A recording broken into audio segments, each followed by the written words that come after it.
Hello student, आज हम इस वीडियो में करेंगे क्लास 8 का जो अध्याय 4 है उसका पेज नंबर 107 से 109 तक हम करेंगे। इसमें पता लगाइए। तो पहला प्रश्न है, 4 सेंटीमीटर भुजा वाले दो समबाहु त्रिभुज को जोड़कर प्राप्त चतुर्भुज के सभी कोणों और सभी भुजाओं को ज्ञात कीजिए। यहाँ पे हमें क्या करना है, दो समबाहु त्रिभुजों को आपस में जोड़ना है। और समबाहु त्रिभुज कौन से होते हैं? जिनकी तीनों भुजाएं एक समान होती हैं। तो 4 सेंटीमीटर भुजा वाले, यानी कि जो दो समबाहु त्रिभुज होंगे उनकी जो भुजा होगी वो 4 सेंटीमीटर होगी। जब हम उन दोनों को जोड़ देंगे, जैसे कि एक त्रिभुज हमारा यहाँ पर ऐसे, ये समबाहु त्रिभुज है, ये भी समबाहु त्रिभुज है, लेकिन जब मैं इन दोनों त्रिभुज को आपस में इस तरीके से जोड़ दूंगी तो मेरा एक चतुर्भुज बन जाएगा। अब इन चतुर्भुज की चारों जो इसकी भुजाएं हैं वो बतानी है और इसके सभी कोण बताने हैं। इसके लिए आपको सबसे पहले क्या करना है, यहाँ पर ना आप 4 सेंटीमीटर का इस तरीके से एक रेखा खींचोगे। यहाँ पर ये 4 सेंटीमीटर हो गई। अब जहाँ पे 2 सेंटीमीटर है वहाँ पे एक हल्का सा यहाँ पे एक बिंदु लगा लेना। ठीक है, यहाँ पे हम बिंदु क्यों लगा रहे हैं? ताकि हमारा जो चतुर्भुज है, यानी कि जो दोनों त्रिभुज है वो हमारे सही से बन सके। अब इसके सामने अगर आप इस तरफ देखोगे तो अब हमें ये पता चल गया कि हमारा जो बीच में जो है ना, कहाँ पे हमारा जो है इसमें त्रिभुज बन सकता है। तो यहाँ से अब हम क्या करेंगे, 4 सेंटीमीटर का पॉइंट जहाँ पे हमने 2 सेंटीमीटर लिया था ना, तो यहाँ से देखिए यहाँ तक एक 4 सेंटीमीटर का यहाँ लगा लिया। अब 4 से 8 जो एक यहाँ लगा लो। ठीक है, इससे क्या होगा ना, आपका जो दो त्रिभुज आपने बनाने हैं ना समबाहु, वो बिल्कुल आपके सही बनेंगे। अब आप क्या करोगे, जो आपने पॉइंट लगा लिए ना, इनको अब आप आपस में जोड़ दो। इसको यहाँ जोड़ दो, इसको आपने यहाँ जोड़ देना है। ठीक है, ऐसे ही आपने यहाँ करना है। इसको आप यहाँ जोड़ो और इसको यहाँ। अब आप देखोगे ये दोनों समबाहु त्रिभुज आपस में जुड़ गए हैं और हमारे सामने क्या आ गया, एक चतुर्भुज आ गया है। अब हम क्या करेंगे, इसको हम यहाँ पे नाम देंगे। यहाँ लिख दो आप इसको P, Q, R, S। अब हमारी ये चारों साइड्स जो है ना, ये 4 सेंटीमीटर है। ठीक है, इसकी चारों साइड्स क्या है, ये अंदर वाला भी 4 सेंटीमीटर है। तो चारों साइड हमारी 4 सेंटीमीटर की। अब हमें जो इसके जितने भी कोण है ना वो पता करने हैं। अब हमारे सामने क्या है, ये हमारे सामने 2 समबाहु त्रिभुज है और हमें ये पता है कि समबाहु त्रिभुज के जो तीनों कोणों का योग होता है वो 180 डिग्री होता है। तो इसका मतलब होता है कि हर एक कोण जो है वो 60-60 डिग्री है। इसका यही मतलब होता है। तो देख लो, पहले हम इसको लिखेंगे कैसे। क्योंकि समबाहु त्रिभुज की सभी भुजाएं बराबर हैं, यहाँ पे हमने देखा कि समबाहु त्रिभुज की सभी भुजाएं क्या हैं, बराबर होती हैं, इसलिए दिए गए चतुर्भुज की सभी भुजाओं की लंबाई भी बराबर है। जैसे कि PQ बराबर है QR बराबर है RS बराबर है SP। तो 4 सेंटीमीटर हो गई ये जो भी हमने देखा। इसके अलावा जो समबाहु त्रिभुज के सभी कोण 60 डिग्री के होते हैं, हमें पता ही है। तो जो कोण P और R है वो क्या हो गया, P कोण R बराबर हो गया 60 डिग्री के। कोण P ये रहा हमारा और कोण R ये रहा। तो जब ये 60 डिग्री का ये भी हो गया, ये भी हो गया। क्यों? क्योंकि जो समबाहु त्रिभुज होते हैं उसका जो प्रत्येक कोण होता है वो 60 डिग्री का होता है। ठीक है, तो यहाँ पर हम लिख देंगे, इसके अलावा समबाहु त्रिभुज के सभी कोण जो है वो 60 डिग्री के होते हैं, या फिर आप लिख सकते हो प्रत्येक कोण 60 डिग्री होता है। इसलिए यहाँ पर कोण P जो है वो बराबर आ जाता है कोण R के 60 डिग्री। अब जो कोण S है हमारा, ये वाला जो कोण आप देख रहे हो ना, ये पूरा का पूरा, अगर आप ये पूरा का पूरा देखो 60 यहाँ से 60 यहाँ से 120 बन जाता है हमारा, 60 और 60 यहाँ पे। तो इस कोण का अगर हमें पता लगाना है, कोण S का, तो यहाँ पर हमें दो कोणों को आपस में जोड़ना पड़ेगा, तब जाके हमें पूरा का पूरा कोण S पता चलेगा। क्योंकि हमें तो क्या करना है, हमें तो चतुर्भुज के कोणों का पता लगाना ना, हमें त्रिभुज के कोणों का पता नहीं लगाना। वो तो यहाँ पे हमारे सामने 2 समबाहु त्रिभुज हैं, इसलिए हम ये कह रहे हैं कि जो समबाहु त्रिभुज के प्रत्येक कोण होता है वो 60 डिग्री का होता है। लेकिन जब हम कोण S की और Q की बात करें तो यहाँ पर हम अगर देखें तो ये तो पूरा का पूरा एक कोण है ना, ये भी और एक ये भी। जैसे हमने इस कोण का पता लगाया, इस कोण का, वो तो हमें इसलिए पता चल गया कि दोनों समबाहु त्रिभुज है तो प्रत्येक कोण 60 डिग्री का, तो ये भी 60 हो गया, ये भी। लेकिन यहाँ पे आप ये बात नहीं कह सकते क्योंकि यहाँ पर हमें पूरा कोण लेना है ये। ठीक है, तो पूरा कोण लेने के लिए हमें ये दोनों त्रिभुज के जो छोटे छोटे कोण हैं इनको आपस में जोड़ना पड़ेगा। वही यहाँ लिख दिया कि कोण PSQ को जोड़ो, यहाँ पे प्लस करो कोण RSQ से। अब हम इस त्रिभुज में देखें तो ये 60 डिग्री का है, इस त्रिभुज में देखें तो ये 60 डिग्री का है, तो 60 जमा 60 क्या हो जाएगा 120। तो कोण S हमारे पास क्या आ गया 120 आ गया। इसी तरीके से कोण Q भी बताएंगे कि इन दोनों कोणों को जोड़ेंगे तो 60 जमा 60 120 जो है वो हमारा कोण Q 120 आ जाएगा। यहाँ पे ये 120 हो गया और ये भी 120 हो गया। ठीक है, तो इसका पहला ये जो हमें इन्होंने कहा था कि आप इसके चारों भुजाएं जो है वो पता लगाइए चतुर्भुज के और इसके सभी कोण, तो यहाँ पर हमने इसके कोण भी पता लगा लिए और इसकी भुजाएं भी। अब देखो जो हमारा यहाँ पे इसका प्रश्न 2 है, प्रश्न 2 में क्या कहा गया है, एक पतंग की रचना कीजिए। यानी कि यहाँ पर हमें क्या बनानी है, पतंग बनानी है जिसके विकर्णों की लंबाई 6 सेंटीमीटर और 8 सेंटीमीटर हो। उसके अंदर 2 विकर्ण होने चाहिए, एक 6 सेंटीमीटर का और एक 8 सेंटीमीटर का। अब जैसे कि विकर्ण 6 और 8 सेंटीमीटर बोले गए हैं तो आप सबसे पहले 6 सेंटीमीटर की भी लाइन खींच सकते हो या 8 की, वो आपकी मर्जी है, दोनों में से कोई भी एक आप ले सकते हो।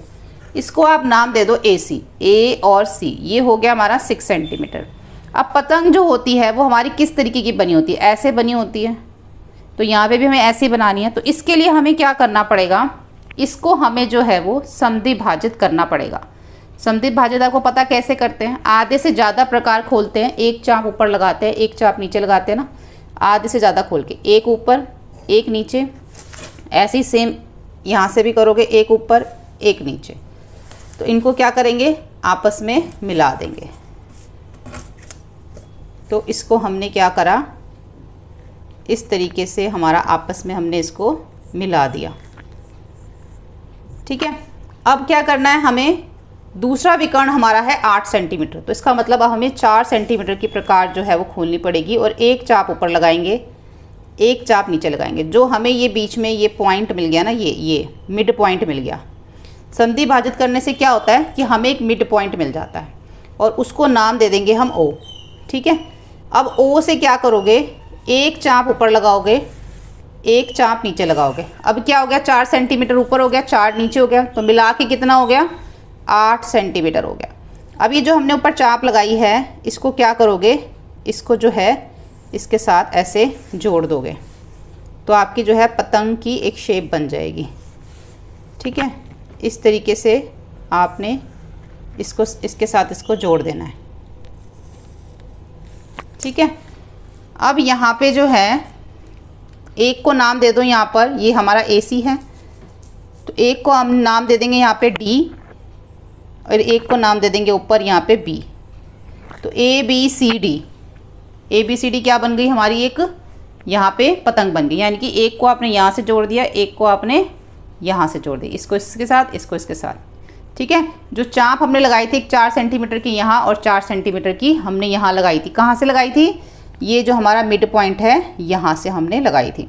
अब इस देखो इसकी रचना के पद आपको ऐसे लिखने हैं कि सबसे पहले आपने एक रेखाखंड खींचा, कितना सेंटीमीटर, एक रेखाखंड 6 सेंटीमीटर खींचिए। AC का लंब समद्विभाजित O पर बनाइए जिसमें O AC का मध्य बिंदु होगा। O को केंद्र और 3 सेंटीमीटर त्रिज्या लेके चाप खींचिए। यहाँ पे 3 नहीं आएगा, यहाँ पे हमारा ये 8 सेंटीमीटर कितना बोला था, 8 सेंटीमीटर। तो हमने क्या किया था, 4 सेंटीमीटर ऊपर लिया था और 4 सेंटीमीटर नीचे लिया था। तो O को केंद्र मानकर 4 सेंटीमीटर त्रिज्या लेके एक चाप खींचिए जो AC के ऊपर बने लंब समद्विभाजित को काटे, उस बिंदु को D नाम दीजिए। यानी कि एक बार आपने यहाँ पे D नाम दे दिया, यहाँ पे काट दिया, एक बार आपने ऊपर काट दिया। इसी तरीके से फिर O को केंद्र मानकर 4 सेंटीमीटर की त्रिज्या लेके एक चाप खींचिए जो AC के नीचे बने लंब को समद्विभाजित करे। देखो नाम आप ऊपर नीचे कर सकते हो, आप नीचे B कर सकते हो, ऊपर D कर सकते हो। ठीक है, कैसे भी कर सकते हो, लेकिन जैसे मैंने लिखा हुआ है उसके हिसाब से B नीचे है और D ऊपर है। ठीक है, तो आप भी ऐसे कर लो, इसको D ऊपर कर दो, B नीचे कर दो। अब यहाँ पर क्या करना है, A को B से, B को C से, C को D से, D को A से, सबको मिला दो और ABCD क्या है, एक पतंग है। ठीक है, अब तीसरा प्रश्न देखो, यहाँ पे लिखा हुआ है कि निम्नलिखित समलंब चतुर्भुज के शेष कोणों का मान ज्ञात कीजिए। 2 इसमें दे रखे हैं, 2 इसके ये पता करने हैं, इसमें 1 दे रखा है, इसमें बाकी के 3 पता करने हैं, इसमें 2 पता करने हैं, इसमें 3 पता करने हैं। अब देखो यहाँ पे क्योंकि AB जो है वो समानांतर है DC के और AD एक त्रियक रेखा है, त्रियक रेखा बोलो या अनुप्रस्थ रेखा बोलो। क्या मतलब है इस बात का कि यहाँ पर हम ना पहले इसको नेम दे देते हैं कि इन्होंने बोला कि ए बी जो है वो समानांतर है डी सी के, तो इसको हम नेम देते हैं ए बी सी डी, यानी कि ये जो है वो इसके समानांतर है। ठीक है, अब जब देखो अगर मैं इसको आगे की तरफ बढ़ा दूँ ना ऐसे, और एक ये तो पहले से आगे की तरफ बढ़ा हुआ ये ऐसे, और इसके ऊपर अगर मैं इसको इस तरीके से बढ़ा दूँ आगे की तरफ, तो ये देखो ये जो रेखा होती है ना, जब ये दो समानांतर रेखा होती है उसके ऊपर ये जो रेखा इस तरीके से आती है ना, इसको बोलते हैं त्रियक रेखा। देखो ऐसे ऐसे ये रेखा ऐसे आ रही है। ठीक है, अब ये रेखा ऐसे भी हो सकती है, ये रेखा ऐसे भी हो सकती है, तो जो ऊपर से रेखा आती है ना उसको हम बोलते हैं त्रियक रेखा। अब ये जो त्रियक रेखा है इसमें कौन सी त्रियक रेखा है, देखो अब ये जो है ए बी समानांतर है डी सी के, और ए डी जो है एक त्रियक रेखा है। ठीक है, समझ आ गया इतना। अब कोण ए और डी 180 डिग्री है। त्रियक रेखा के ए की ओर बने कोणों का योग 180 डिग्री होता है। तो ये जो यहाँ पर ये देख लो ये इसके समानांतर है, तो यहाँ पे जो त्रियक रेखा है, अब इस त्रियक रेखा के बने हुए कोण, जैसे कि ये कोण और ये कोण ए की ओर बने हुए हैं, तो जो ए की ओर कोण बने होते हैं त्रियक रेखा पे उसका योग होता है 180 डिग्री। अब 180 में से 135 को घटा दोगे तो हमारा ये कोण निकल आएगा, तो वही हमने यहाँ पे किया है। तो कोण डी आ गया हमारा 45 डिग्री, तो ये क्या हो गया हमारा 45 डिग्री। ठीक है, अब ऐसे ही जो है हम इधर वाला भी निकालेंगे। अब यहाँ पे ये रेखा जो है वो इसके समानांतर है, ए बी समानांतर है डी सी के। अब यहाँ पर क्या हो रहा है, अगर इसको मैं यहाँ से बढ़ा दूँ यहाँ से, तो ये जो है एक त्रियक रेखा है, ये भी वैसे हो गया। अब इन दोनों का योग क्या होगा 180, 180 में से 105 घटा दोगे तो हमारा ये कोण निकल आएगा। तो वही चीज़ हमने यहाँ पर करी है, क्योंकि ए बी जो है समानांतर है डी सी के और बी सी एक त्रियक रेखा है, तो कोण बी और सी क्या हो गए 180 डिग्री, त्रियक रेखा के एक ही ओर को एक कोण का योग। ठीक है, जैसे हमने ऊपर लिखा था। तो 180 में से 105 हटा दोगे तो कोण सी हमारा आ जाएगा 75 डिग्री। तो ये आ गया हमारा 75 डिग्री। अब देखो इसको हम करेंगे, यहाँ पे हम लिखेंगे, अब इसको नाम दे दो P Q R S, ये हमने इसको नाम दे दिया। तो यहाँ पर भी क्या है कि यहाँ पे जो पी क्यू है समानांतर है इसके, और पी एस एक त्रियक रेखा है। अब ये देखो ये इसके समानांतर है और ये जो है एक त्रियक रेखा है। तो त्रियक रेखा है तो इसके सामने वाले जो दोनों कोण होंगे उनका योग कितना होगा 180, 180 में से 100 घटा दो तो कितना आ जाएगा, ये 80 डिग्री आ जाएगा, यानी कि कोण पी क्या आ जाएगा 80 डिग्री। वही चीज़ हमने यहाँ पर लिखी है। ठीक है, 180 में से 100 घटा दे तो कोण पी आ गया 80 डिग्री। अब यहाँ पे कोण एस और आर जो है ना वो हमारे बराबर हैं, यानी कि अगर एस 100 है तो आर भी 100 है। क्यों? बराबर भुजाओं के सम्मुख कोण बराबर होते हैं। अब यहाँ पे जो है इसकी जो बराबर है, अब देखो यहाँ पर क्या दे रखा है इन्होंने हमें, यहाँ पर देखो इस वाले में नहीं दे रखा था, इसमें दे रखा है कि ये दोनों जो हैं भुजाएं समानांतर हैं, और ये देखो ना साइन जो लगा हुआ है कि ये दोनों जो भुजाएं हैं वो बराबर हैं, ये दोनों समानांतर और ये दोनों बराबर हैं। तो बराबर भुजाओं के जो कोण होते हैं, सम्मुख कोण होते हैं, वो क्या होते हैं, बराबर होते हैं। तो या इसके सम्मुख हमारा ये कोण आ रहा है, ये दोनों भुजाएं बराबर हैं, तो अगर ये 100 है तो ये भी हमारा 100 है, तो इसलिए हमने 100 लिख दिया। इसके अलावा क्योंकि पी क्यू समानांतर है एस आर की और क्यू आर एक त्रियक रेखा है। अब ये देखो ये इसके समानांतर है, अब ये त्रियक रेखा है। अब ये जब त्रियक रेखा है तो क्या होगा, इन दोनों कोणों का योग 180 होगा। 100 में से आप क्या घटाओगे, 180 में से 100 घटाओगे तो ये भी आपका 80 आ जाएगा। ठीक है, ऐसे ही देखो यहाँ पे हमने इसको किया है। ठीक है, तो यहाँ पे आपने इन दोनों का जोड़ 180 हो गया, 180 में से 100 घटा दी तो क्यू कितना आ गया हमारा 80 आ गया। तो इस तरीके से हमने चारों कोणों का जो है इसमें पता लगा लिया है। अब अगला क्वेश्चन देखो, यहाँ पे अगला जो प्रश्न है ना इसको आपने बड़े ध्यान से समझना है, क्योंकि इसमें एक वेन आरेख है। वेन आरेख क्या होता है, वैसे तो हमें इस अध्याय के अंदर समझाया गया था, आपको मैं इसी प्रश्न में समझा देती हूँ कि वेन आरेख क्या है। जैसा कि यहाँ पे हमें बोला गया है कि वेन आरेख बनाइए जिसमें समानांतर चतुर्भुज, पतंग, समलंब चतुर्भुज, आयत और वर्गों के समूह को दर्शाया गया हो तत्पश्चात निम्नलिखित प्रश्नों के उत्तर दीजिए। अब हमने सबसे पहले एक वेन आरेख बना के उसके अंदर हमें जो है ना यहाँ पे समानांतर चतुर्भुज, पतंग, समलंब चतुर्भुज और आयत और वर्ग, ये सब हमें किस में दिखाने हैं? वेन आरेख में दिखाने। तो कैसे बनाएंगे देखो इसको। सबसे पहले आपको क्या देखो, इसके लिए पहले मैं यहाँ पर एक जो है इस तरीके से एक वृत्त बनाती हूँ, उसके अंदर मैंने एक वृत्त और बना दिया। ये जो पहले वाला मैंने वृत्त बनाया था ना, ये वृत्त है मेरा यहाँ पर समानांतर चतुर्भुज का, ये जो है मेरा समानांतर चतुर्भुज है, ठीक है। दूसरा वृत्त जो मैंने बनाया ये मेरा है आयत का, यानी कि समानांतर चतुर्भुज के अंदर क्या आ गया? मेरा एक आयत आ गया। अब इसके अंदर एक वृत्त मैं यहाँ पर और बनाती हूँ। अब क्या हुआ कि ये जो आयत था ना, इसके अंदर मेरा वर्ग आ गया। किसके अंदर? इस आयत के अंदर मेरा वर्ग आ गया। और ये जो वर्ग है वो हमारा इसके अंदर भी आ गया और इसके अंदर भी आ गया। ये जो हमारा है वो समचतुर्भुज है, समचतुर्भुज, समचतुर्भुज, ठीक है। यानी कि वर्ग जो है वो समचतुर्भुज में भी आ गया और ये जो है हमारा आखिरी वाला पतंग है। यहाँ पे समझने वाली बात ये है कि जो हमारा सबसे पहले वाला मैंने जो वृत्त बनाया था वो था समानांतर चतुर्भुज का। समानांतर चतुर्भुज के अंदर मेरा आयत भी आ गया, ठीक है। और उसके बाद मैंने एक और यहाँ पे बनाया, तो ये जो मेरा बना था ना, ये वर्ग है। अब वर्ग के अंदर हमारा समचतुर्भुज भी आ गया इस वर्ग के अंदर, और इसके अंदर मेरा पतंग भी आ गया, ठीक है। अब यहाँ पे जो प्रश्न पूछा गया है वह कौन सा चतुर्भुज है जो पतंग और समानांतर चतुर्भुज दोनों में है? कौन सा चतुर्भुज है वो? जो वर्ग में भी है और इसके साथ साथ समानांतर चतुर्भुज में भी है, तो वो है हमारा समचतुर्भुज।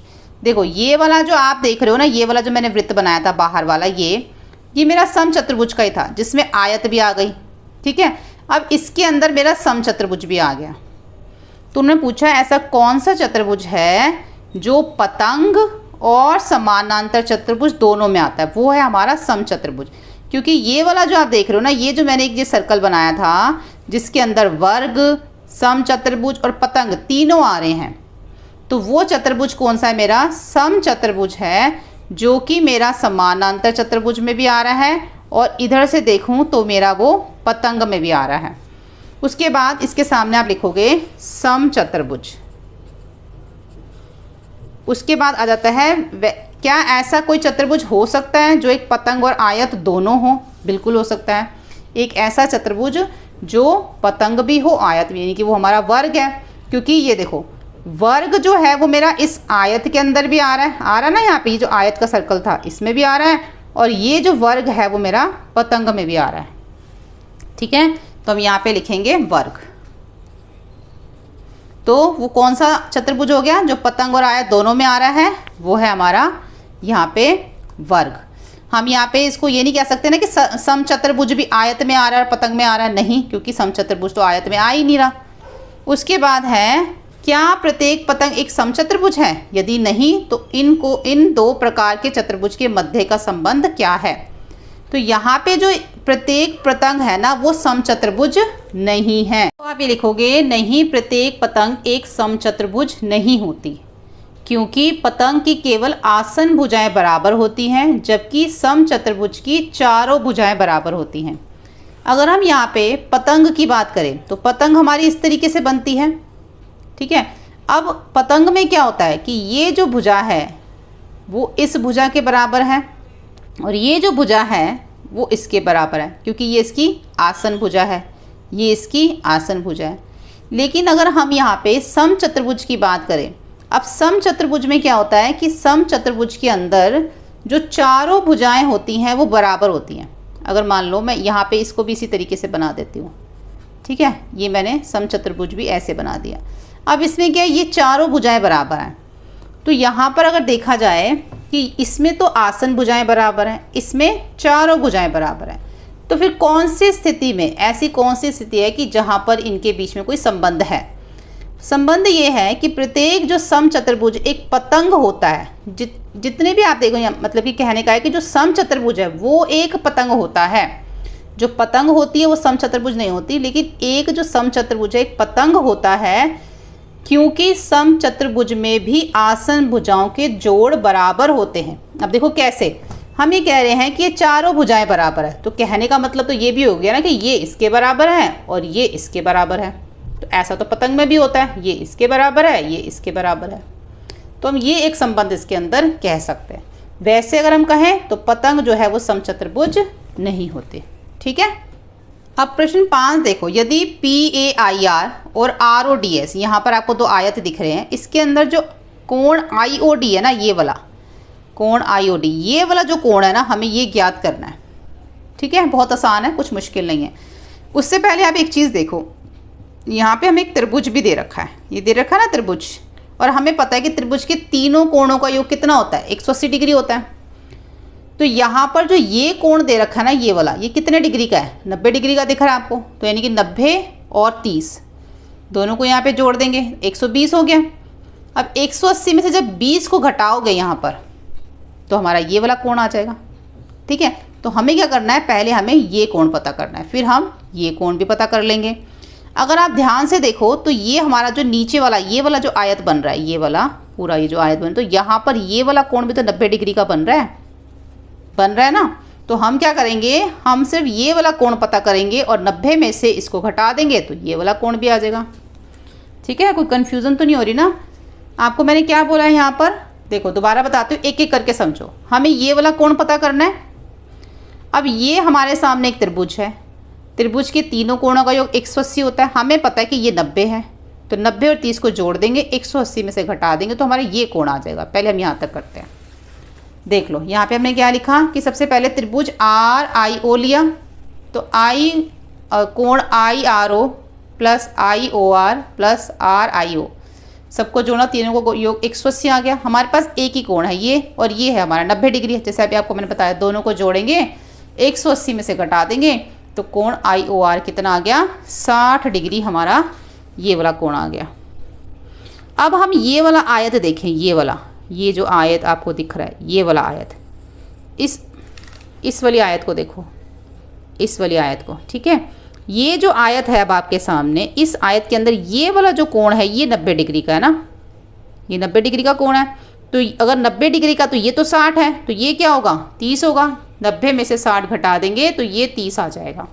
ऐसे यहाँ करेंगे अब, इसलिए यहाँ पे क्या करेंगे, जो कोण ROD है, ये वाला कोण ROD, ये हमारा पूरा 90 डिग्री है, उसमें से घटा देंगे IOR, कहाँ पर है, IOR, यानी कि ये वाला घटा देंगे, तो हमारे सामने क्या आ जाएगा, IOD 30 डिग्री आ गया। और यही हमें इसके अंदर निकालना था। ये जो कोण लिखे हुए हैं ना, ये आपको अपनी जो बुक है उसके अंदर ये जो बना हुआ है ना, इनके साथ मैच कर करके करना आप। ठीक है, और ये तो आपको पता नहीं कि जो बीच में लिखा होता है हम उस कोण की बात करते हैं। जैसे कि इसके बीच में O लिखा है तो हम O कोण की बात कर रहे हैं, यहाँ पे भी O की बात कर रहे हैं। ठीक है, जैसे यहाँ R बीच में लिखा तो हम R कोण की बात कर रहे हैं, यहाँ I बीच में लिखा तो हम I कोण की बात कर रहे हैं। ये तो पता है आपको। अब हम देखते हैं इसके अंदर प्रश्न 6। प्रश्न 6 में हमें बोला गया है कि यहाँ पर आपको किसी भी प्रोटेक्टर का प्रयोग किए बिना, यानी कि कोई चांदा प्रोटेक्टर जो D होता है ना, उसका आपने यूज़ नहीं करना, और 6 सेंटीमीटर विकर्ण वाले एक वर्ग की रचना करनी है। आपने इसमें एक वर्ग बनाना है जिसके अंदर विकर्ण क्या होगा, 6 सेंटीमीटर होगा, लेकिन हमें उसके अंदर D नहीं लेना। तो इसके लिए हमें यहाँ पर इसको बनाना है। तो इसके लिए हमें पहले एक 6 सेंटीमीटर की यहाँ पे हम क्या खींचेंगे, एक रेखा खींचेंगे। ये हमने खींच ली, इसको नाम दे दो AC।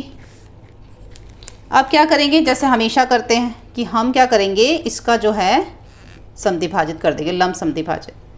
ठीक है, आधे से ज़्यादा प्रकार खोलो, एक ऊपर एक नीचे, इसी तरीके से यहाँ से हम लंब समद्विभाजित क्यों करते हैं, क्योंकि हमें जो है एक मध्य बिंदु जो है वो मिल सके। जोड़ दो इनको आपस में, क्योंकि हमें तो यहाँ पे बिल्कुल भी प्रकार का यूज़, प्रकार नहीं, प्रोटेक्टर यानी कि D का तो यूज़ करना ही नहीं है, उन्होंने क्वेश्चन में मना किया है। ये हो गया। यहाँ पे हमें क्या मिल गया, यहाँ पे एक मध्य बिंदु मिल गया O। अब 6 सेंटीमीटर तो हमने एक विकर्ण तो बना लिया, दूसरा बनाने के लिए क्या करना पड़ेगा, 3 सेंटीमीटर का प्रकार खोलोगे, एक लगाओगे ऊपर आर्क, एक लगाओगे नीचे आर्क। ठीक है, लगा दिया। बस इसको अब जोड़ दो आपस में। तो यहाँ पर इसको इससे जोड़ दो, यहाँ पे बिंदु दे दो, यहाँ पे जो भी नाम ऊपर आ जाएगा, यहाँ पे ए सी है तो एक जगह बी एक जगह डी आ जाएगा। तो इसको इससे यहाँ जोड़ दो, इसको इससे यहाँ जोड़ दो, ये जो है यहाँ जुड़ जाएगा, ये जो है वो यहाँ जुड़ जाएगा। ठीक है, अब इसके देखो पहले हमने क्या किया, एक रेखाखंड AC 6 सेंटीमीटर खींचिए, रचना AC का लंब समद्विभाजक, यानी कि जो हमने बनाई थी AC रचना मतलब जो हमने AC बनाई थी उसका लंब समद्विभाजित कीजिए। AC के ऊपर एक हमें बिंदु O काटता है, O AC का मध्य बिंदु है। O को केंद्र मानकर, O को केंद्र और 3 सेंटीमीटर त्रिज्या लेके एक चाप खींचिए। O को केंद्र मानकर और 3 सेंटीमीटर त्रिज्या लेके एक चाप खींचिए जो AC के ऊपर बने लंब समद्विभाजित को काटे और उस पे आप इसको नाम दे दो D और नीचे नाम दे दो यहाँ पे B। तो यहाँ पे इसको नाम दे दो D। उसी त्रिज्या से एक चाप खींचिए जो कि AC के नीचे बने लंब समद्विभाजित को काटे और उस बिंदु को नाम दे दीजिए। तो उसको क्या नाम दे दोगे B। अब A को B से, B को C से, C को D से, D को A से मिलाएंगे, इसलिए ABCD क्या है, एक आवश्यक वर्ग है जिसके विकर्णों की लंबाई 6 सेंटीमीटर है। प्रश्न 7 देखो, CASE एक वर्ग है, आपके सामने CASE आपको वर्ग दिख रहा है। इसमें बिंदु आप देखो UVWX, ये आपको इस वर्ग के जो बाहर वाला वर्ग है उसके मध्य बिंदु, जैसे इसका मध्य बिंदु ये है, इसका ये है, इसका मध्य बिंदु ये है और इसका मध्य बिंदु ये है। तो जो UVWX है ये किस प्रकार का चतुर्भुज है, एक तो ये बताना है। इसे ज्यामितिक तर्क, रचना और मापक के उपयोग द्वारा ज्ञात कीजिए। एक तो हम इस तरीके से बताएंगे कि ये कौन सा जो है चतुर्भुज है और उसके साथ हम इसको ज्यामितिक तर्क से भी बताएंगे, यानी कि इसको बना के भी हम इसको बताएंगे। उसके बाद ये है, एक वर्ग के अंतर्गत एक अन्य वर्ग की रचना करने की विधियां ज्ञात कीजिए। ध्यान रखिए कि आंतरिक वर्ग के शीर्ष बाहरी वर्ग की भुजा पर स्थित हों, जैसे आकृति B में दर्शाया गया। पहला तो समझ आ गया, इसमें हमें क्या बताना है, इसमें हमें बताना है कि ये जो हमारा बीच में UVWX है ये कौन सा चतुर्भुज है, ये बताएंगे। फिर इसी को हम ज्यामितिक तर्क से भी बताएंगे रचना करके। फिर हमें ये बताना है कि जैसे कि हमारे सामने आकृति B में हमें एक यहाँ पे वर्ग दिया गया है ये वाला, और उसके अंदर भी एक वर्ग है, ठीक है, उसके अंदर भी वर्ग है। अब ये जो अंदर वाला वर्ग है, कहने को तो अगर हम इधर देखें तो UVWX भी एक वर्ग है, वो तो हम अभी करके बताएंगे। ये भी हमारा एक वर्ग है, ठीक है, तो ये भी हमारा एक वर्ग है। तो वो कह रहे हैं यहाँ पे कि क्या करना है, एक वर्ग के अंतर्गत एक अन्य वर्ग की रचना करने की विधियां ज्ञात कीजिए कि कितने तरीकों से हम इस वर्ग के अंदर वर्ग बना सकते हैं। जैसे कि इसमें तो क्या है कि मध्य बिंदु है, तो हम कह रहे हैं ये वर्ग है, लेकिन इसमें तो मध्य बिंदु नहीं है, लेकिन फिर भी ये हमारा क्या है, एक वर्ग है। तो यहाँ पर हमें वही विधि बतानी है कि जबकि ये मध्य बिंदु नहीं है फिर भी हम इसको वर्ग कैसे कह रहे हैं, ठीक है। ध्यान रखिए कि आंतरिक वर्ग के जो शीर्ष हैं वो बाहरी वर्ग की भुजाओं पर स्थित हैं, यानी कि जो आंतरिक वर्ग के शीर्ष देख रहे हो, ये जो आंतरिक वर्ग के शीर्ष है ये बाहरी वर्ग के भुजाओं पर स्थित हैं, चाहे मध्य बिंदु नहीं है लेकिन बाहरी वर्ग की किस पे स्थित हैं, भुजाओं पर स्थित हैं। तो पहले हम इसको करते हैं। देखो थोड़ा सा बड़ा है इसका आंसर, लेकिन आप उसको ध्यान से समझोगे ना तो आपको समझ में आ जाएगा। तो यहाँ पे पहले देखो UVWX वर्ग की भुजाओं के मध्य बिंदु हैं। जैसे कि यहाँ पर हमने ये देखा तो हमें ये बात लिखनी पड़ेगी कि ये इसके मध्य बिंदु है। अब यहाँ पे हम दो त्रिभुज देखेंगे, VCU और UAX। कौन कौन सा, एक हमारा त्रिभुज ये है, एक त्रिभुज हमारा ये है। अब हमें क्या करना है, इन दोनों त्रिभुजों को सर्वांगसम यहाँ पर सिद्ध करना है। अगर ये दोनों त्रिभुज सर्वांगसम हैं तो बाय CPCT ये जो हमारी भुजा है वो इस भुजा के बराबर आ जाएगी। कैसे, देखो सबसे पहले देखो ये दोनों त्रिभुज, देखो इन दोनों त्रिभुजों के अंदर हम कहेंगे कि जो VC है वो बराबर है UA के। कैसे कि जो VC आप देख रहे हो, ये जो हमारा VC है, ये वाली जो भुजा है ये बराबर है इसके। अब ये भुजा इसके क्यों बराबर है, क्योंकि हम कह रहे हैं कि ये पूरा का पूरा क्या है, वर्ग है। तो यानी कि ये पूरी की पूरी भुजा इस पूरी भुजा के बराबर होगी ना। तो यानी कि जब ये पूरी भुजा इस भुजा के बराबर है तो जो इसकी आधी वाली भुजा है वो भी तो इस आधी भुजा के बराबर होगी। तो इसीलिए हम यहाँ लिखेंगे कि VC बराबर है UA के और EC बराबर है AC के, इसलिए जो उसका हाफ होगा EC का वो AC के हाफ के बराबर है। ठीक है, अब हमें ये पता चल गया दूसरा जो यहाँ पे कोण है VCU बराबर है UAX के 90 डिग्री। अब VCU देख लो, VCU यानी कि ये वाला कोण जो है वो इस वाले कोण के बराबर है। क्यों? क्योंकि ये हमारा पूरा का पूरा वर्ग है और वर्ग के चारों कोण क्या होते हैं 90 डिग्री।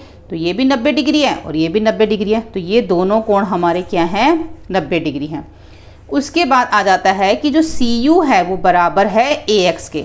जैसे कि हमने कहा था ये भुजा इसके बराबर है, अब हम कहेंगे कि ये वाली जो भुजा है CU वो AX के बराबर है, क्योंकि ये पूरी की पूरी भुजा इसके बराबर है तो जो इसकी आधी होगी वो भी तो इसके बराबर होगी ना।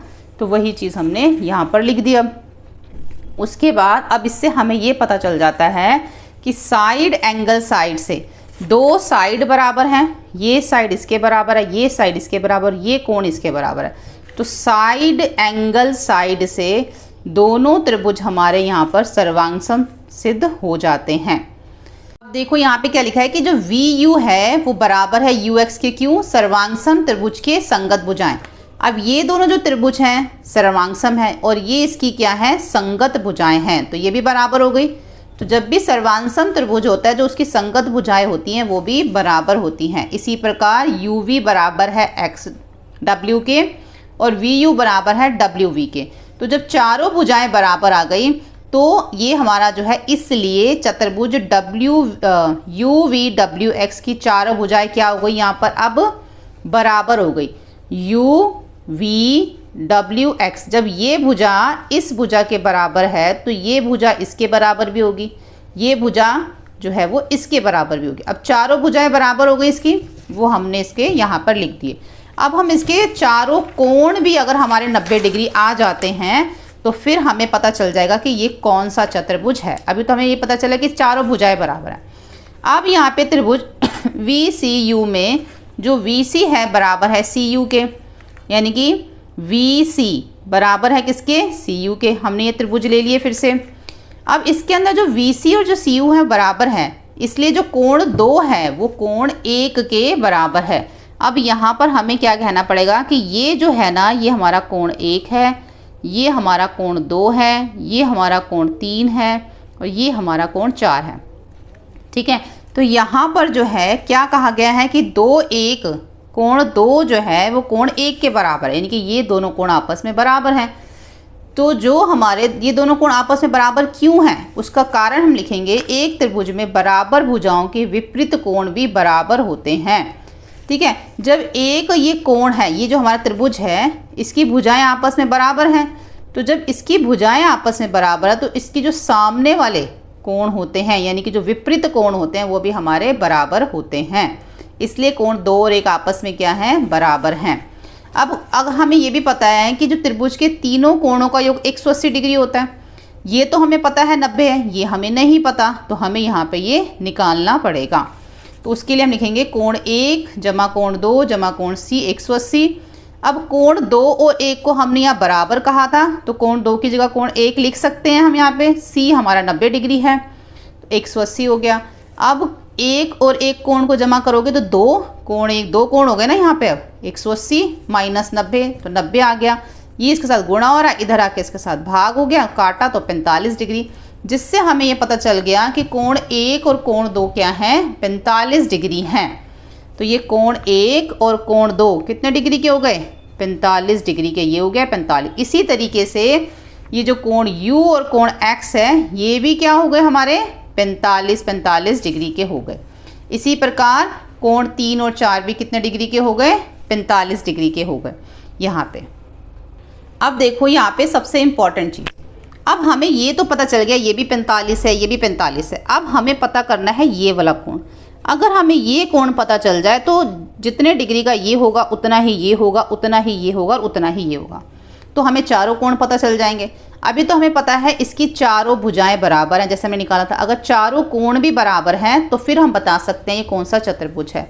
तो ये कोण निकालने के लिए हमें क्या करना पड़ेगा, यहाँ पर हमारा एक रेखिक युग्म बन रहा है देखो, जो कि 180 डिग्री का होता है।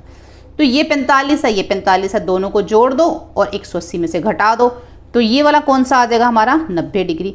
अब ये 90 है तो ये भी 90 है, ये भी 90 है और ये भी 90 है, ठीक है। जिससे हमें क्या पता चल जाएगा, इसकी चारों भुजाएं बराबर हैं, चारों कोण 90 डिग्री के हैं। तो इसका मतलब ये जो हमारा चतुर्भुज है वो एक वर्ग है।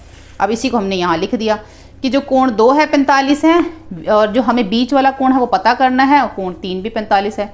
दोनों को जोड़ दो, 180 में से घटा दो, तो बीच वाला कोण 90 डिग्री आ गया।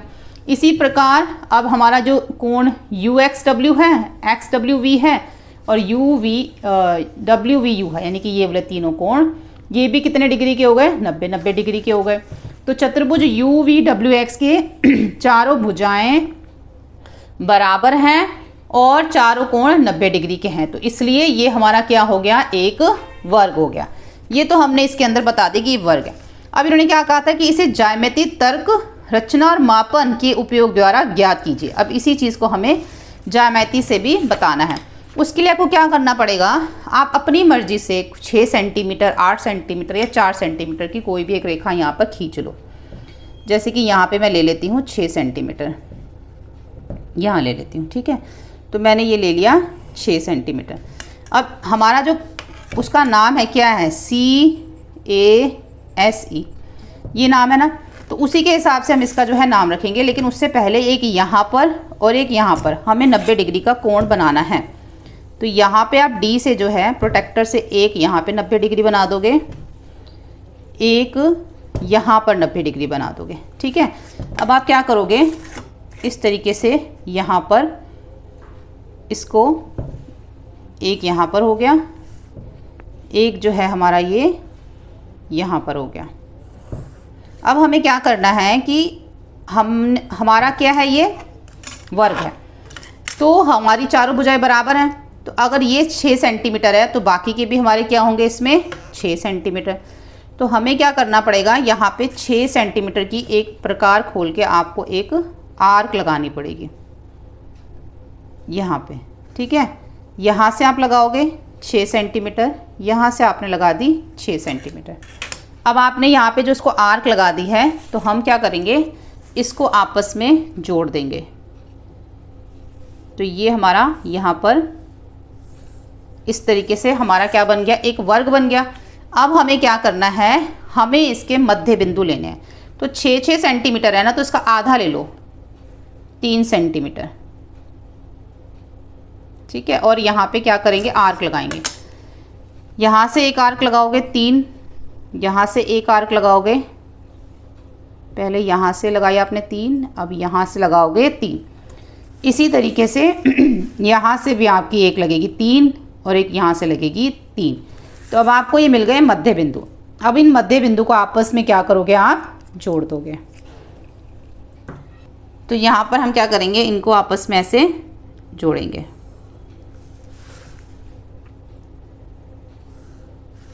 तो बस ये हमने इसकी रचना कर दी। बस आपको ये एक बना के दिखाना है इस तरीके से, ठीक है। और इसको हम एक नाम दे देंगे CASE, कैसे भी दे लो, यहाँ पे दे दो CASE, ऐसे नाम दे दो इसको, ठीक है। या फिर जैसे बुक में दे रखा है वैसे भी दे सकते हो। इस तरीके से आपने इसकी रचना कर दी और बीच में आ गया UVWX। अब देखो आगे क्या कहा गया था, यहाँ तक तो हमने कर दिया। उसके बाद एक वर्ग के अंतर्गत एक अन्य वर्ग की रचना करने की विधि ज्ञात कीजिए, वो हमने बता दिया। ध्यान रखिए कि आंतरिक वर्ग के शीर्ष, अच्छा जो हमने किए बताया है कि हम इस आकृति को ध्यान में रखते हुए यहाँ पर हमें बताना है कि जैसे कि ये तो हमारे बिल्कुल मध्य बिंदु है, तो हमने बोला कि वर्ग है। अब ये तो मध्य बिंदु नहीं है ना, तो क्या ये भी हमारा वर्ग है? तो इसके लिए हम यहाँ पर, अब देखो यहाँ पे जैसा कि चित्र बी में दिखाया गया है, आंतरिक शीर्षों का ठीक मध्य बिंदु पर होना आवश्यक नहीं। एक वर्ग बाहरी वर्ग की प्रत्येक भुजा पर ऐसे बिंदु चुनकर बनाया जा सकता है जो प्रत्येक शीर्ष से समान दूरी पर हो। देखो अब यहाँ पे क्या लिखा हुआ है, जैसे कि यहाँ पे देखो, अब जो अंदर वाला जो वर्ग है उसके जो शीर्ष देख रहे हो वो देखो समान दूरी पे, जितना यहाँ से है उतना ही यहाँ से है, उतना ही यहाँ से है, उतना ही यहाँ से है। ठीक है, अब यही मान लो, अब जो मैं अगर मान लो अंदर वर्ग बना रही हूँ तो मैं क्या करूँगी, यहाँ पे इतनी दूरी पे मैंने एक यहाँ पे बिंदु ले लिया, इतनी ही दूरी पे मैंने यहाँ पे बिंदु ले लिया, इतनी ही दूरी पे मैंने यहाँ पे बिंदु ले लिया और इतनी ही दूरी पे मैंने यहाँ पे बिंदु ले लिया। तो अब जो मेरा वर्ग बनेगा वो इस तरीके का बन जाएगा, इस तरीके का बनेगा ना, ऐसे ऐसे करके बन जाएगा, है ना, ऐसे बन जाएगा। तो क्या हुआ यहाँ पर ये जो कह रहे हैं कि जो हम मध्य बिंदु लेते हैं ना, वो अगर हम समान दूरी पे ले रहे हैं कहीं से भी, तो वो जो हमारा अंदर वाला जो हमारा जो चतुर्भुज है वो हमारा क्या होगा, उसकी चारों भुजाएं बराबर होंगी, वो हमारा एक वर्ग होगा। तो यही लिखा हुआ है, एक वर्ग बाहरी वर्ग की प्रत्येक भुजा पर ऐसे बिंदु चुनकर बनाया जा सकता है जो प्रत्येक शीर्ष से समान दूरी पर हो और सभी बिंदुओं को एक ही घूर्णन दिशा में मापा गया हो। घूर्णन दिशा मतलब इसके बाद ये, इसके बाद ये, इसके बाद ये। ठीक है, मतलब एक ही घूर्णन दिशा होनी चाहिए, उसी में सारे ये जो हैं ये सब घूर्णन दिशा में, एक ही घूर्णन दिशा, यानी कि एक ही में एक जैसे माप है इनका, इन सब का जो है। तो इस दूरी को बदलकर आप अब इस दूरी को बदल सकते हो, जैसे कि मैंने बदल दिया, यहाँ पर मैंने यहाँ पर ले लिया। अब तो इस तरीके से आप और यहाँ पर ले लो, यहाँ पे ले लो, यहाँ पे ले लो, बराबर बराबर लो पर चारों साइड में। ऐसा नहीं कि एक यहाँ ले लिया दूसरा नीचे ले लिया, नहीं, चारों साइड एक जैसा ही लो। तो इस तरीके से चारों साइड अगर आप अलग अलग तरह के बिंदु लेते हो तो ऐसे तो आप बहुत सारे जो है इसके अंदर अनगिनत वर्ग बना सकते हो। इस दूरी को बदलकर इस प्रकार के अनगिनत आंतरिक वर्ग बनाए जा सकते हैं। ठीक है, समझ में आ गया। अब प्रश्न 8 देखो, यदि एक चतुर्भुज की चारों भुजाएं समान हो और एक कोण 90 डिग्री का हो तो क्या यह एक वर्ग होगा?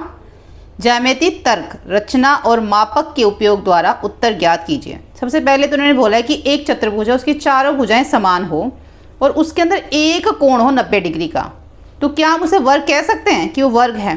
तो ये बात हमें ज्यामितीय तर्क से, रचना से और मापन के उपयोग द्वारा हमें इसका उत्तर जो है वो ज्ञात करना है। तो सबसे पहले हम यहाँ पे इसको इस तरीके से एक हम यहाँ पे इसकी आकृति बनाएंगे एक चतुर्भुज की।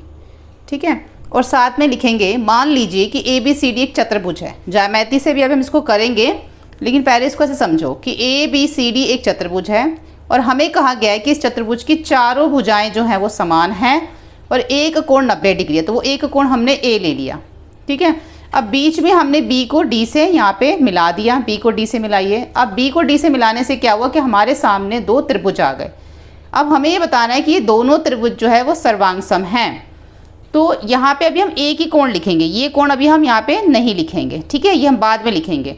अब ये दोनों कोण सर्वांगसम है, इसको सिद्ध करने के लिए जैसे कि उन्होंने बोला था चारों भुजाएं बराबर है, तो AD बराबर हो गया CD के, ये दिया गया है।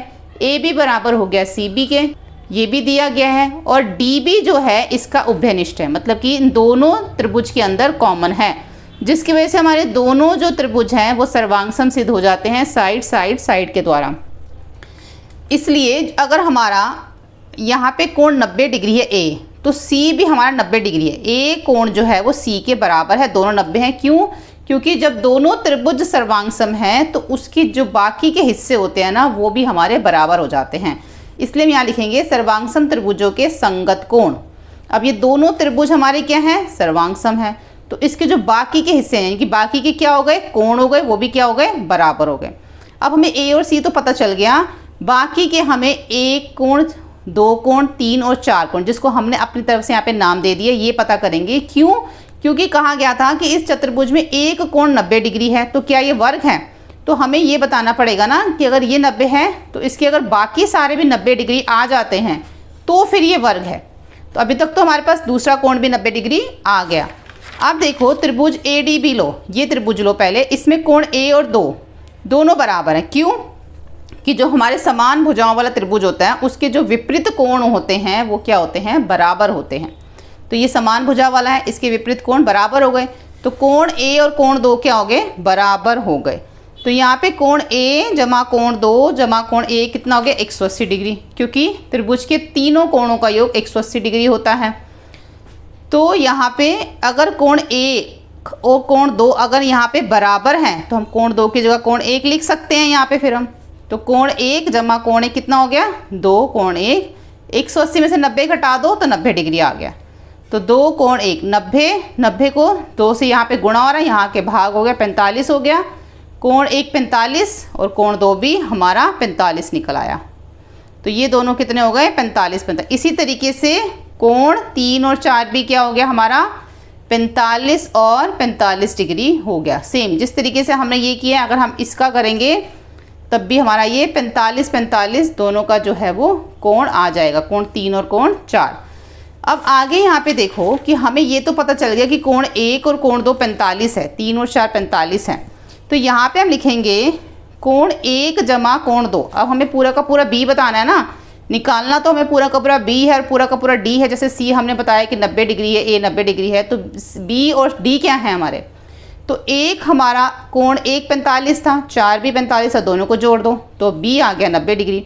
ऐसे ही 2 और 3 45 45 है, दोनों को जोड़ दो तो डी भी आ गया 90।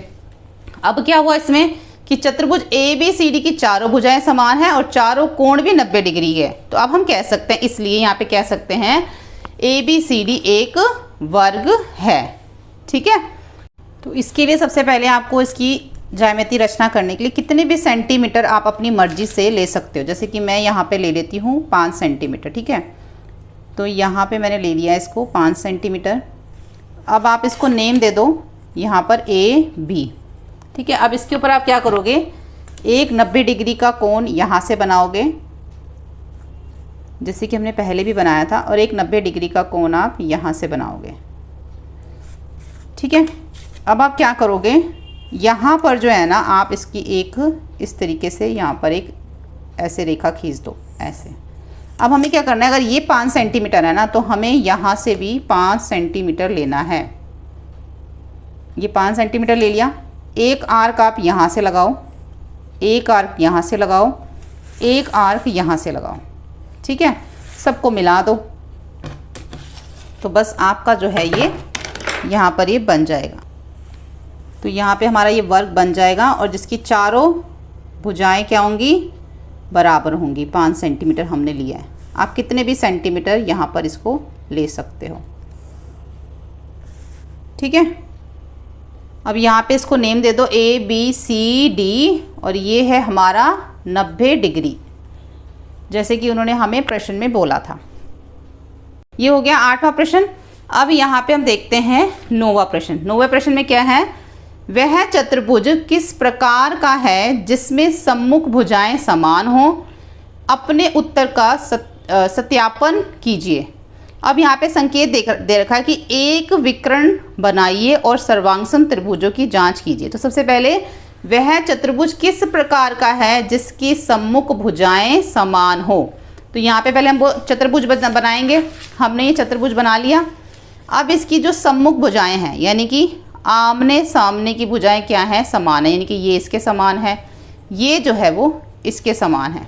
ठीक है, तो यहाँ पे हम लिखेंगे, मान लीजिए ए बी सी डी एक चतुर्भुज है जिसमें ए बी जो है वो बराबर है सी डी के, और ए और सी को मिला दीजिए। यहाँ पे हमने ए और सी को मिला दिया, और ए डी जो है वो बराबर है बी सी के। पहले ये लिख लो, फिर ए और सी को मिला दो, जिससे क्या हुआ, 2 त्रिभुज मिल गए। उसी तरीके से हम इनको सर्वांगसम सिद्ध करेंगे कि ए डी बराबर है सी बी के। ये हमें प्रश्न में दिया गया था। क्यों, और इसकी क्योंकि यहाँ पे क्या बोला गया था कि वह चतुर्भुज किस प्रकार का है जिसकी सम्मुख भुजाएं समान है। तो सम्मुख भुजाएं समान है, यहाँ पे दे रखा है ना कि ए डी जो है वो सी बी के बराबर हमें दे रखा प्रश्न में, और जो डी बी ए डी हमारा सी बी के बराबर है, और जो डी सी है वो बी ए के बराबर है, ये भी दिया हुआ है, और ए सी हमारा उभयनिष्ठ है। तो साइड से दोनों कोण सर्वांगसम सिद्ध यहाँ पर हो जाते हैं। ठीक है, उसके बाद अब आ जाता है यहाँ पे कोण 1 और कोण 3। ठीक है, अब इसको ध्यान से समझना, कोण 1 और कोण 3, कोण 2 और कोण 4, ये जो है ये भी क्या हो गए, बराबर हो गए, क्योंकि सर्वांगसम त्रिभुजों के संगत कोण भी बराबर हो गए। मैंने आपको बताया था जब 2 त्रिभुज अगर सर्वांगसम सिद्ध हो जाते हैं तो उसके जो बाकी के जो हिस्से होते हैं ना वो भी बराबर हो जाते हैं। अब इसके अंदर हमारी भुजाएं तो बराबर थी, तो बाकी के हिस्से क्या रहेगा इसमें, कोण, तो वो भी बराबर हो गए। यानी कि कोण 1 जो है वो 3 के बराबर हो गया, 2 जो है वो 4 के बराबर हो गया। अब AC रेखाखंड AB और DC की एक त्रियक रेखा है, और एकांतरण आंतरिक कोण 1 और कोण 3 बराबर है। अब देखो यहाँ पे क्या लिखा हुआ है, यहाँ पे लिखा है कि AC रेखाखंड, यहाँ पे हमारी AC रेखाखंड है ये, ठीक है। अब AC रेखाखंड जो है ना, जो हमारा AB है और जो हमारा DC है, अगर मैं इसको इस तरीके से बनाती हूँ, ऐसे देखो, ये मैंने इसको आगे बना दिया, इसको भी मैंने आगे कर दिया। अब इसके ऊपर जो है ना, ये एक त्रियक रेखा आ रही है, देख रहे हो। तो त्रियक रेखा में मैंने आपको बताया था, जो कोण हमारा एक दाईं तरफ और एक बाईं तरफ बनाओ, एक इस तरफ एक इस तरफ, तो वो हमारे एकांतरण कोण होते हैं। तो कोण 1 और 3 एकांतरण कोण है। तो एकांतरण कोण क्या होते हैं? बराबर होते हैं। तो कोण 1 और 3 क्या है हमारा? यहाँ पे बराबर है, ठीक है। तो यहाँ पे हम ये लिखेंगे, इसलिए हमारा जो AB है वो समानांतर आ जाता है DC के। AB क्या आता है? समानांतर आ जाता है DC के। देखो यहाँ पर जो उन्होंने पूछा था कि वह कौन सा हमारा चतुर्भुज है जिसकी आमने सामने की भुजाएं समान है। अभी हमें वो पता चलेगा। अभी हमें ये पता चला है कि ये जो दो रेखा, यहाँ पे जो AB और जो DC है उसके ऊपर ये त्रियक रेखा है। इस त्रियक रेखा से दो हमारे कोण बनते हैं जो एकांतरण कोण है। एकांतरण कोण जो है वो एक दूसरे के बराबर होते हैं। तो एकांतरण कोण कब बनते हैं? जब दो भुजाएं जो हैं वो समानांतर होती हैं, तो उसके ऊपर एक त्रियक रेखा हमारी होती है। तो जिससे पता चल गया कि AB जो है वो समानांतर है DC के। इसी तरीके से यहाँ पर हम दोबारा इसको देखो करेंगे कि अब AC जो हमारा रेखाखंड है, अब इसके अंदर जो हमारा AD है, देखो AC हमारा रेखाखंड है, तो जो हमारा ये AD है और ये जो BC है, यानी कि अगर मैं इसको यहाँ से बढ़ा दूँ और इसको मैं यहाँ से बढ़ा दूँ ऊपर और नीचे, तो ये हमारी अब त्रियक रेखा है इसके ऊपर। अब जो है कोण 2 और कोण 4 जो हैं वो दोनों बराबर हैं, क्योंकि ये एकांतरण कोण है, यानी कि एकांतरण आंतरिक कोण है। तो अब क्या हो गया? अब हो गया कि AD जो है वो समानांतर हो गई BC के, ठीक है। पहले हमने ये दो ली थी साइड्स, दो ये भुजाएं ली थी, हमने बताया था। उसके ऊपर एक त्रियक रेखा है, ठीक है, ये दोनों थी। और उसके ऊपर हमने क्या बोला था कि यहाँ पर जो है हमारा AC जो है, जो रेखाखंड है, वो इसके ऊपर और इसके ऊपर एक त्रियक रेखा है। तो जिसकी वजह से 1 और 2 3 बराबर, 1 और 3 कोण बराबर हो गए एकांतरण, और ये जो है हमारे इसके क्या आ गई? समानांतर आ गई। अब हम कह रहे हैं कि ये जो है दो हमारी भुजाएं, उसके ऊपर ये अब त्रियक रेखा है, और अब कोण 2 और 4 जो है वो बराबर हो गए, क्योंकि वो एकांतरण कोण है। इसकी वजह से क्या हुआ? हमारा जो AD है वो समानांतर आ गया BC के, ठीक है। तो बस अब क्या हुआ? ABCD विपरीत भुजाओं के दोनों जोड़ बराबर में समानांतर हो गए। अब ये इसके समानांतर हो गया, ये इसके समानांतर हो गया। तो इसका मतलब ये हमारा एक समानांतर चतुर्भुज है, जिसको हम पैरेललोग्राम भी कहते हैं इंग्लिश में। जो हमारी त्रियक रेखा होती है ना, वो याद रखना, त्रियक रेखा हमेशा हमारी किसके ऊपर आती है? जब दो भुजाएं आपस में समानांतर होती है तो उसके ऊपर एक त्रियक रेखा आती है, ठीक है, समझ आ गई। इसलिए हमने यहाँ पे बोला था कि ये इन दोनों के ऊपर ये त्रियक रेखा, तो उसका मतलब ये दोनों समानांतर हो गई। इन दोनों भुजाओं के ऊपर ये त्रियक रेखा, तो उसका मतलब ये दोनों समानांतर है, ठीक है। अब हम देखते हैं इसको, प्रश्न 10 को। क्या आकृति में दिए गए चतुर्भुज के सभी कोणों का योगफल 360 डिग्री होगा? ज्यामितीय तर्क के साथ ही इस आकृति की रचना करके और मापन के उपयोग द्वारा अपना उत्तर ज्ञात कीजिए। अब ये जो हमें नीचे चतुर्भुज दे रखा है, इसकी देखो 4 भुजाएं, तो चतुर्भुज है ये। क्या इसके सभी कोण, जितने भी 1 2 3 4 जितने भी हमें कोण दे रखे, क्या इनका योगफल 360 डिग्री होगा? तो हमें इसको ज्यामितिक तर्क से भी बताना है, ठीक है, और आकृति की रचना करके और मापन के उपयोग द्वारा भी इसका उत्तर देना है। तो यहाँ पे तो हमने आकृति की यहाँ पे रचना कर ली, और उसको हम इस तरीके से पहले हम यहाँ पे लिखेंगे, और एक बार हम इसको बना के भी जो है वो दिखाएंगे।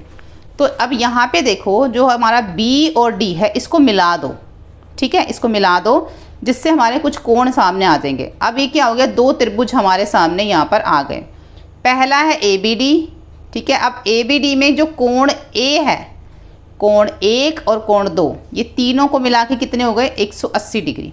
तीनों कोणों का 180 डिग्री होता है त्रिभुज के कोण का योग गुणधर्म। अब दूसरा भी इसी तरीके से लिखो, इन तीनों को मिलाओ तो ये भी त्रिभुज के क्या हो गए? तीनों कोणों का योग हो गया। अब समीकरण, अब कोण 1, कहने का मतलब ये है कि जो हमने पहला ये बताया ना, ये पहला समीकरण हो गया, कि ये पहला समीकरण है कि तीनों जो कोण है इनका योग 180 डिग्री है पहला समीकरण, ये दूसरा समीकरण। अब क्या करेंगे, दोनों समीकरण को जोड़ दो आपस में। तो कोण ए, कोण उसके साथ जमा करो, कोण 1, कोण 2, फिर कोण सी। देखो जैसे ये लिखा हुआ ना, ऐसे ही इसको नीचे लिख दो। यहाँ पे लिख दिया तो 180, इसको भी लिखना पड़ेगा ना, 180 जमा 180। तो इस वाली जो हमारी दाईं वाली साइड को दाईं वाली साइड लिखो, बाईं वाली साइड को, ये हमारा दाईं साइड है, ये बाईं, तो दाईं वाली साइड को दाईं वाली साइड, बाईं वाली साइड को बाईं वाली साइड। देखो इस तरीके से, ठीक है। जो इधर है उसको इधर, जो इधर है उसको इधर।